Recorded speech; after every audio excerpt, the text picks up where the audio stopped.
안녕하세요. 하루 필수 말씀 충전 하필 큐티 조종환입니다. 오늘 함께 나눌 하나님 말씀은 7장 53절에서 8장 20절까지 말씀입니다. 그리고 그들은 제각기 집으로 돌아갔다라고 이렇게 되어져 있고 예수님께서는 올리브산으로 가셨다 이렇게 이야기되고 있어요. 지금 큰 축제의 날이 바로 방금 전에 끝난 것처럼 보여집니다. 이야기는 이렇게 구성이 되어져 있는데 실제로는 7장 53절부터 11절까지 이 가늠한 여인에 대한 이야기는 사실 이게 진짜 기록되어져 있는 요한복음이 기록했을 때의 이야기가 여기에 포함되어져 있냐 그렇지 않느냐로 굉장한 논란이 있는 부분이기는 해요.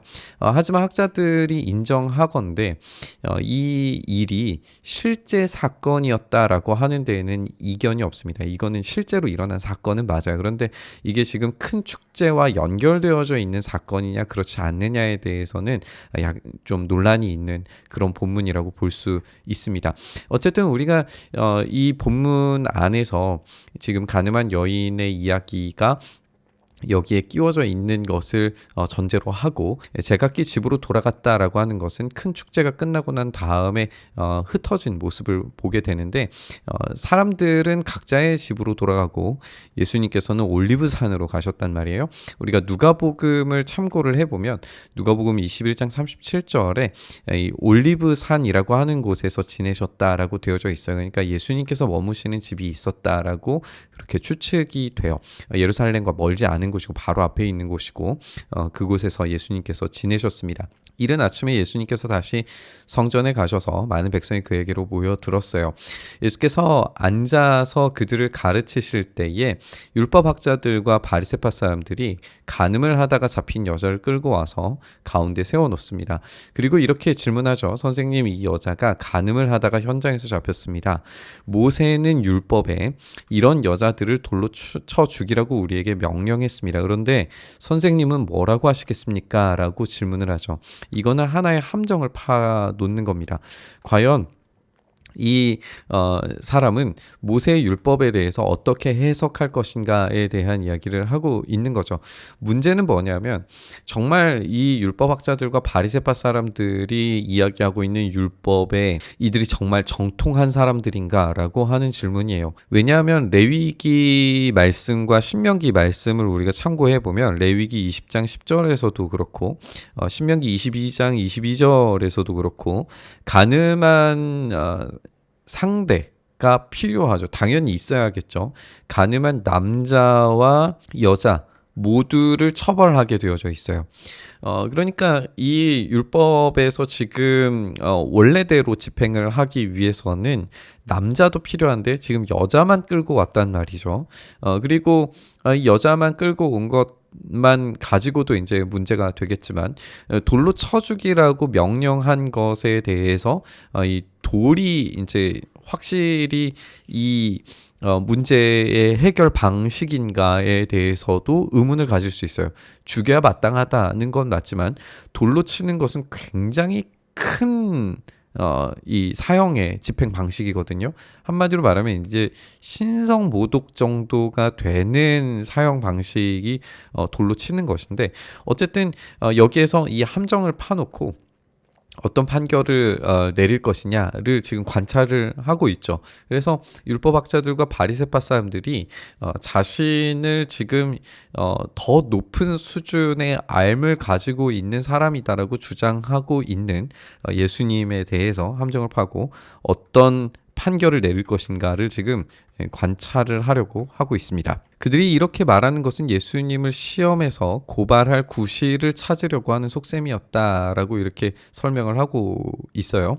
여기서 이제 이 함정에서 죽이라고 한다면 이제 예수님의 가르침과 또 이 사랑에 대해서 자기 스스로를 부인하게 되는 이야기가 되겠죠. 만약에 살리라라고 그렇게 이야기를 한다면 이제는 율법에 대한 이 문제를 꼬투리 잡아서 자신들이 죽이려고 했던 계략이 성공하게 되겠죠. 이렇게 하든지 저렇게 하든지 문제는 발생할 수밖에 없는 그런 상황이에요. 그런데 예수님께서 몸을 굽혀서 손가락으로 땅에 무엇인가를 쓰세요.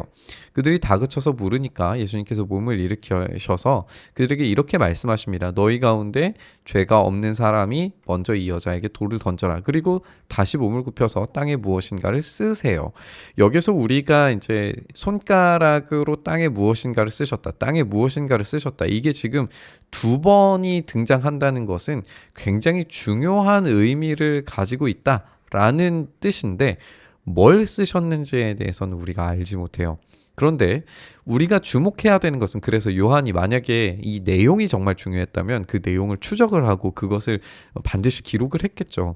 그런데 여기에서 요한은 굳이 그거는 이 확인이 안 된다고 하더라도 손가락으로 무엇인가를 쓰는 행위에 대해서는 지금 두 번이나 쓰고 있단 말이에요.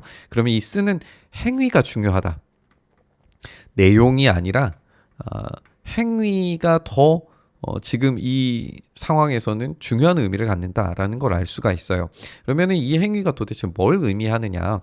우리가 모세가 율법을 받을 때 하나님께서 직접 손으로 쓰신 율법을 받게 되죠. 십계명을 받게 됩니다. 이 십계명은 하나님께서 손수 적으신 것이었는데 그것이 깨지고 난 다음에 모세가 이제 기록을 하게 되죠.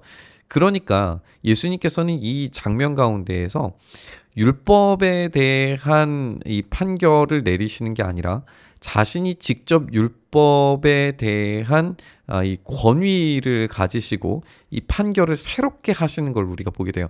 한마디로 말해서 이 행위 자체가 보여주는 게 하나님과 같은 권위를 가지고 계신다라고 하는 것을 보여주고 계시는 거죠.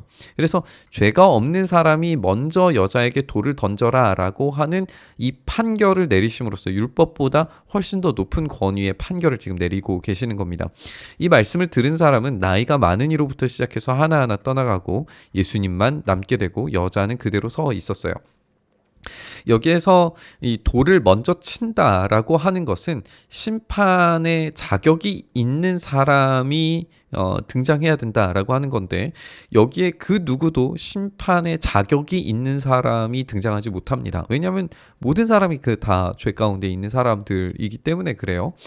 그래서 모든 사람들이 다 떠나가고 예수님만 남게 돼요. 여기에서 예수님은 여전히 판결을 내리시는 분이십니다. 이 재판장에서 유일한 재판자로서 예수님께서 그 심판의 자격을 가지고 계신다라고 하는 것을 보여주고 계세요. 여자는 그대로 서 있습니다.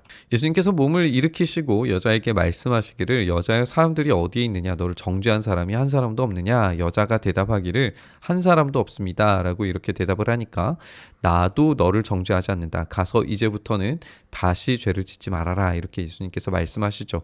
여기서 예수님은 심판자로서 등장하세요. 정죄하지 않는다가 심판의 결론입니다. 그런데 여기에서 끝나는 게 아니라 가서 죄를 짓지 말아라로 이어집니다. 한마디로 말해서 이 여인은 용서받은 죄인이에요. 그러나 이 용서받은 죄인으로서 이제 마음대로 살아도 된다가 아니라 용서받은 죄인으로서의 새로운 삶이 필요해지게 된 겁니다. 이 새로운 삶에서는 죄를 짓지 않는 삶이 필요해요. 이게 판결에 대한 결과입니다. 그래서 예수님의 심판은 용서받은 죄인으로 인정하시고 용납하시지만 새로운 삶을 살아가야만 하는 숙제를 주십니다. 그것을 지키지 못했을 때에 또 다른 심판이 기다리고 있다라고 하는 것을 기억해야 되는 거죠. 그래서 여기에서 이 장면에서 예수님께서 그 권위를 가지시고 이 심판자의 자리에 앉으신다. 그래서 그들 속에 있는 어둠을 밝히시고 참된 빛으로 등장하신다라고 하는 이야기를 먼저 보여주고 있습니다. 그리고 난 다음에 예수님께서 말씀하시는 거예요. 나는 세상의 빛이다. 나를 따르는 사람은 어둠 속에 다니지 아니하고 생명의 빛을 얻을 것이다.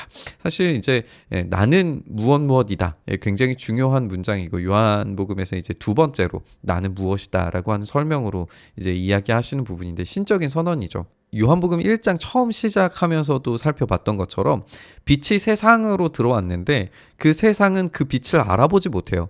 그래서 이 사람들의 무지가 적나라하게 드러납니다. 빛은 어두움을 물리치고 빛을 받아들이는 사람들에게는 생명을 얻게 되는데 그 빛이 왔음에도 불구하고 그 백성이 빛을 받아들이려고 하지를 못해요.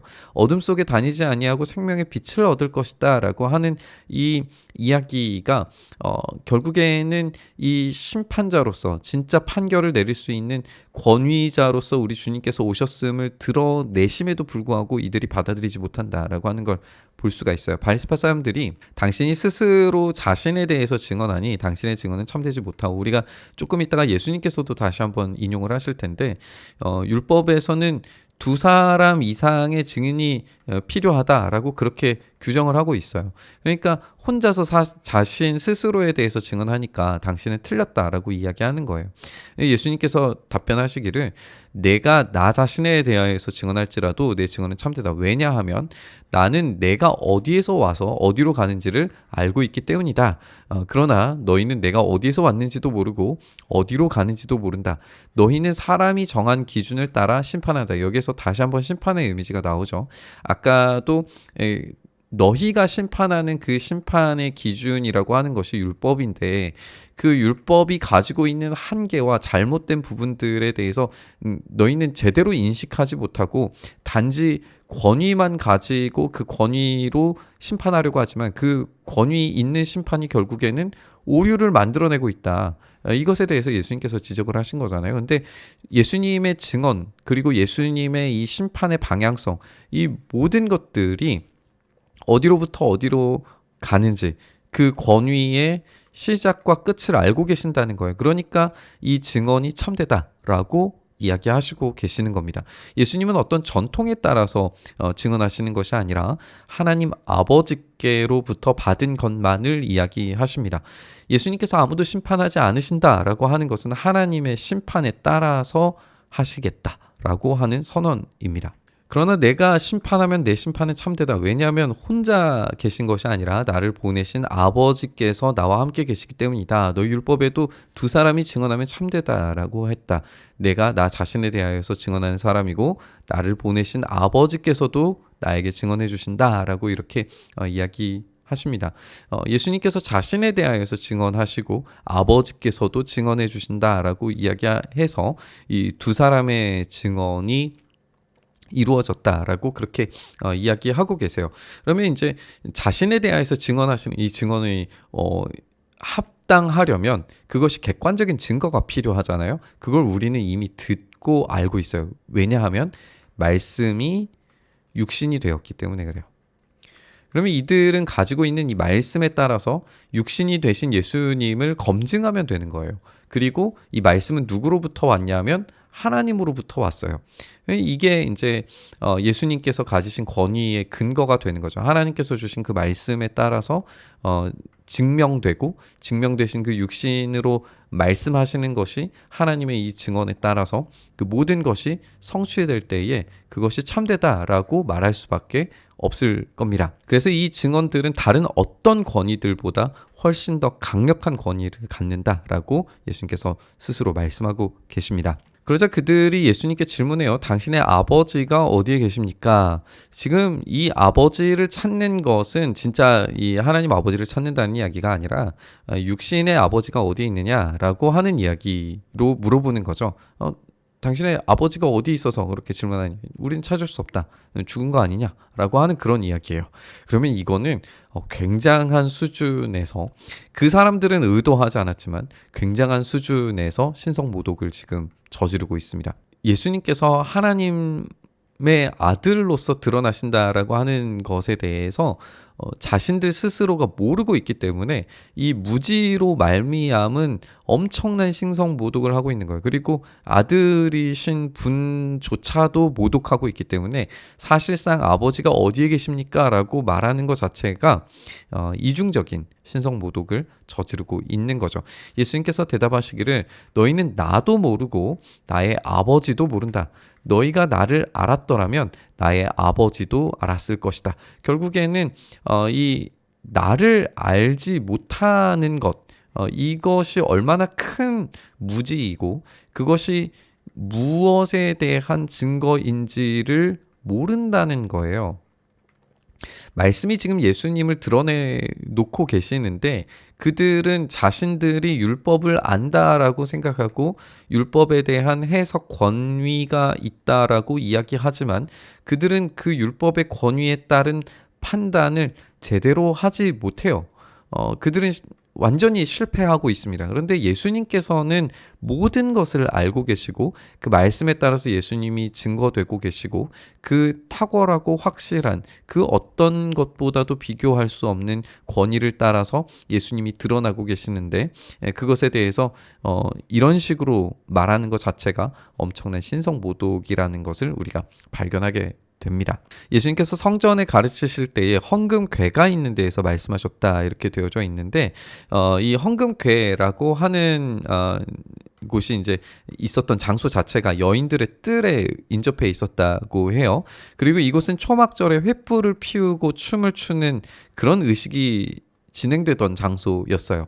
그러니까 지금 예수님께서 나는 빛이다 라고 그렇게 말씀하실 때에 이 시간적인 배경이 여기에서 드러나고 있다라고 우리가 생각을 해 볼 수 있습니다. 그러면 이 참된 빛이 오셨는데도 불구하고 이들의 무지가 벗겨지질 않고 있어요. 이들은 지금 스스로 무지에 빠져 있는 상황이다라고 그렇게 볼 수 있습니다. 그리고 또 한 가지는 이제 헌금궤가 굉장히 드러난 장소, 공개적인 장소에 있었기 때문에 마음만 먹었다면 예수님을 잡아갈 수 있었을 거예요. 그런데 그를 잡는 사람이 아무도 없었다라고 이야기하고 그때가 이르지 않았다라고 추가적인 설명을 붙이고 있습니다. 이렇게 예수님께서는 이 빛으로서 심판하시는 분으로 오세요. 그래서 이 어둠에 대한 심판을 지금 하고 계십니다. 그들은 무지 가운데 어둠 가운데 쌓여져 있고 그 어두움을 벗어나질 못하고 있습니다. 그들이 지금 어두움 가운데 있는 이유는 스스로 잘 알고 있다라고 하는 그들의 교만 섞인 무지 때문이다 라고 하는 것을 우리가 발견할 수 있습니다. 주님께서 심판자로 이렇게 등장하시는 장면을 읽게 되는데 그렇다면 이 용서받은 죄인인 가늠한 여인이 있는 그 자리를 우리가 추적을 해보게 됩니다. 이스라엘이 결국에는 가늠한 여인처럼 묘사되는 수많은 장면들을 우리가 살펴볼 때에 그 처형당에 마땅한 여인만 있고 남편이 없다라고 하는 사실에서 굉장히 우리는 어떤 알레고리적인 해석을 해볼 수 있을 것 같아요. 결국에는 가늠한 여인과 같은 이스라엘의 참된 남편이 누구셨냐? 바로 하나님이셨단 말이죠. 거기서 진짜 정죄받아야 하는 것은 가늠하듯이 자기들의 권위를 내세우고 전통을 만들어서 하나님과 멀어지는 이 사람들이 받아야 하는 형벌이 바로 이 죽음인 것인데 거기에서 예수님께서 이렇게 판단을 하시는 거잖아요.